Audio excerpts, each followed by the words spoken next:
हरे कृष्ण प्रभु जी, पंचांग कृष्ण। प्रणाम। हरे कृष्ण। किसी ब्रज के भक्त के बारे में बताना चाहेंगे? ऐसे भक्त गवारिया बाबा के बारे में। जी। गवारिया बाबा का वैसे क्या है कि विशेष करके उनका कोई जन्म बता नहीं पाया, लेकिन वो ग्वालियर में ही सबसे पहले एक राजा के जो महल था उसमें कुंड बना हुआ था, उसमें बहुत सारे मगरमच्छ थे, उसमें नहा रहे थे। मतलब कहाँ से आए वो बाबा किसी को नहीं पता चला। तो सबने कहा रहे बाबा मर जाएगा, मगरमच्छ खा लेगा तुझे बाहर निकल। और निकले ही नहीं। निकले तो राजा को सूचना दी। राजा ने बड़ी मुश्किल से उनसे प्रार्थना करी तो वो बाहर आए। तो बोले कहाँ से आए, तो वो बताया नहीं कि मेरा जन्म कहाँ का गया, लेकिन लोग ये कहते कि मध्य प्रदेश का उनका शरीर था। तो वो रहे वहाँ पर कुछ समय। तो फिर उसके बाद वो क्या हुआ कि सीधा आ गए ब्रज में, वृंदावन में। तो भगवान कृष्ण को ना वो मित्र रूप में मानते थे, यार बोलते थे कि मेरा यार है। ऐसे ही वो ब्रज में डोला करते थे।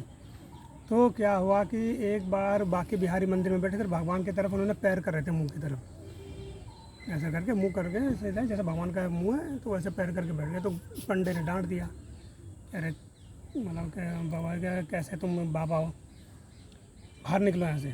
तो गुस्से में गए, तो भगवान को गाली दी उन्होंने कि अच्छा बेटा अपने मंदिर से बाहर निकलवा रहा है, अब देख तू तरसेगा मेरे लिए। अब गैर जितने भी लोग माला करते थे माला छीन के तोड़ देते थे उनके। अरे उनकी माला मत करा कर, उसकी बड़ा देर गोपियों के साथ हुड़दंग करे, उनको परेशान करे और कुछ नहीं, अरे बाहर कुछ नहीं होगा उसके माला वाला करने से।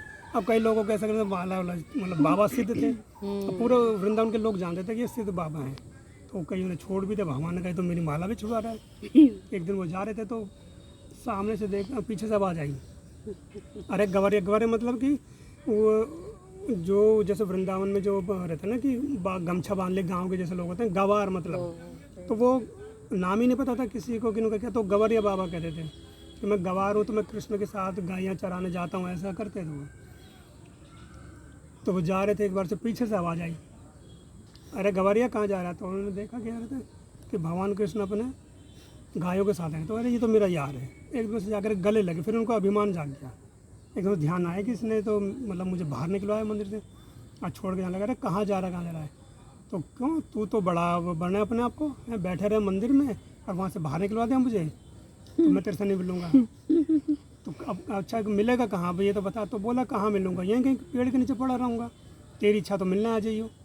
तो ऐसे भगवान उसे मिलने आते थे। एक बार एक बंगाली जा रहा था, उसकी बेटी जा रही थी, उसकी बेटी को पकड़ लिया बाबा ने, तो यहाँ से शादी करा। अब वो बंगाली मतलब आया था बंगाल से कलकत्ता से, उसको पता नहीं था बाबा ने। तो उन्होंने मतलब थोड़ा सा मार पीट दिया बाबा चले गए यमुना जी के किनारे। किसी ने बोला उस सिद्ध संत तुमने ऐसा किया। तो अरे वो अगर हाँ बोल देता करा देते शादी, कोई उधर नहीं करने वाले थे। तो जा करके बोले बाबा मुझे क्षमा कर दो, मैं करा दूंगा अपनी बेटी की शादी। अच्छा ठीक है करा देगा। बाबा जी से चले गए वहाँ। और फिर मतलब शादी नहीं करी, वो ऐसी हंसी मजाक कर रहे थे। और वृंदावन में अगर परिक्रमा करोगे तो वहाँ पर एक पाठशाला है, मतलब स्कूल अभी भी है। तो वहाँ जा करके ना वो जैसे गुरुजी पढ़ाते थे, तो छोटे बच्चों के साथ बैठ के पढ़े, आ ई करते ऐसे पढ़ते थे। उन मास्टर को भी पता था कि ये बाबा जी। तो बाबा आज क्या हो गया, पढ़ने के लिए आए हो? बाबा जी 70-80 साल के हैं। तो बोले कि नंद महाराज ने डांटा आज, और बहुत हुड़दंग करो तुम सबके साथ, मतलब ग्वाल बाल के साथ जा करके पढ़ाई करो। तो उन्होंने कहा कि पढ़ाई करने तो हम पढ़ाई करने आए हैं, और पढ़ाई कर रहे हो ऐसे। हाँ उनका ऐसे ही था। और वो एक बार राधा रानी उनको प्रत्यक्ष दिखाई दी कि राधा रानी जी आ रही थी, तो उनके पीछे पीछे चल रही है। तो किसी ने पूछा बाबा कहाँ जा रहे हो? किशोर जी अकेले जा रही थी, और वहाँ की रक्षा करने के लिए तो कौन कोई तो चाहिए, तो मैं उसकी रक्षा करने जा तक उनको राधा रानी प्रत्यक्ष दर्शन दिए। तो ऐसे लीला ब्रज में अभी भी है। तो उसके बाद क्या बाबा जी बोले कि अच्छा ठीक है अब हम परसों चले जाएंगे। तो सब ने सोचा कि मैं कहाँ जा रहे होंगे बाबा जी, यहीं तो पड़े रहेंगे ब्रज में। फिर मतलब उनको मदन मोहन जी के, राधा दामोदर जी, सब पंडित जानते थे उनको। तो बोले बाबा का परसों कहाँ जा रहे हैं? हमारा टिकट कट गया, हम परसों जाएंगे। अब देखा तो वो परसों गए यमुना जी के किनारे। अब बोले कि भैया चलो हमारी सबके सब लोग क्या है कि चिता लगाओ, हम मरने वाले हैं। अब उनकी चिता लगाई और उठ करके चल दी कहीं और। तो सब ने सोचा तो बाबा ऐसे ही मजाक कर रहे हैं। दूसरे तीसरे दिन क्या उन्होंने देह त्याग दी सकी। तो देखो ब्रज क्या है कि ब्रज में अभी भी संत लोग सिद्ध हैं। अब मंदिर घूमने आए हो एक अलग बात है, लेकिन मंदिर घूमने से, भगवान के दर्शन करने से ज़्यादा महत्वपूर्ण है संत का सानिध्य लेना, क्योंकि प्रेम तभी जागृत होगा। नहीं तो क्या है कि आप केवल बाकी बिहारी जाओगे दामोदरी, बस हम वृंदावन होकर के आ गए। लेकिन जो एक प्रेम है कि कैसे प्रेम होगा, वो संत के साथ ही बैठने से होगा, तभी पता चलेगा।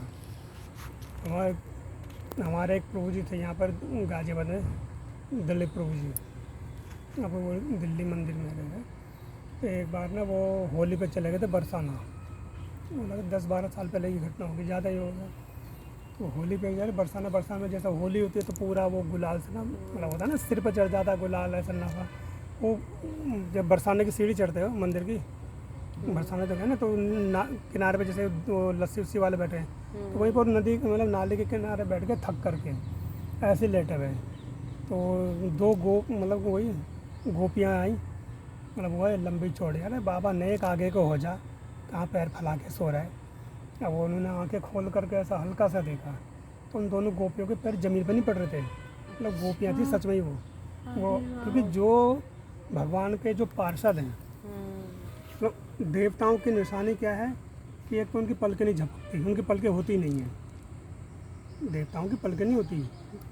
और उनके गले में जो माला पड़ी होती है कभी मुरझाती नहीं फूल माला, उनकी परछाई नहीं होगी, पसीना नहीं आएगा उनको, और वो कभी ज़मीन पे पैर नहीं रखेंगे। क्योंकि हमारा जो शरीर वो पृथ्वी तत्व ज़्यादा है इसके अंदर, मतलब मिट्टी तत्व, वो है वो वायु तत्व। जो वायु तत्व होगा तो वो हमेशा ऊपर उठा रहेगा उनका शरीर। जैसे होता है ना, कई बार पायल बाबा थे, देवरा बाबा, ये हमेशा क्या कि हवा में ऊपर रहते थे। एक मंच बना करके नहीं, वो उनका क्या कि वो भले ना दिखाएं आपको कि भाई हम इस तरह के सिद्ध हैं, लेकिन उनके पैर ज़मीन पर नहीं पड़ते थे उन लोगों को। देवरा बाबा क्या पता है ना? देवरा बाबा भी हो गए, वैसे कई और भी संत हैं। तो वो मतलब कि जो संत होता है ना, वो अपने उनको पूजवाने के लिए नहीं दिखाएगा चमत्कार, वो कई बार दिखा देगा नीचे बैठा हूँ, कई बार